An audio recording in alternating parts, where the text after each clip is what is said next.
I think the space program would have been considerably different in the public view if astronauts had been trained differently or if they were different people. We said earlier that being a military test pilot was the best background from a technical point of view, but was probably, I would add, the worst background from a public relations or public understanding or emotional point of view. We were trained to transmit vital pieces of information.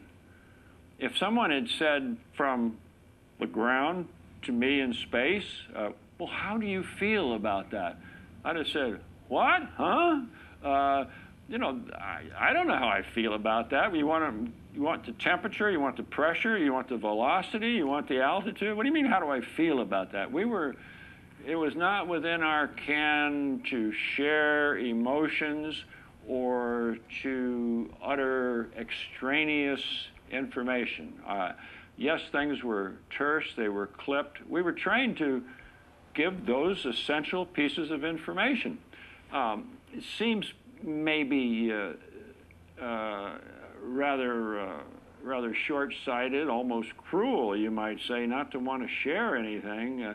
But if, on the other hand, you think about a whole sky full of airplanes, you got 30 or 40 jet fighters all up there on the same frequency, and say, Blue 4, say your fuel state. Well, I feel that my fuel state is just something that's so overwhelming to me, I just am very reluctant, but I have to report that I'm down to 1,200 pounds. Well, that guy would get grounded. He's supposed to say, Blue 4, 1,200 pounds. So perhaps that helps explain why we were so tight-lipped, you might say.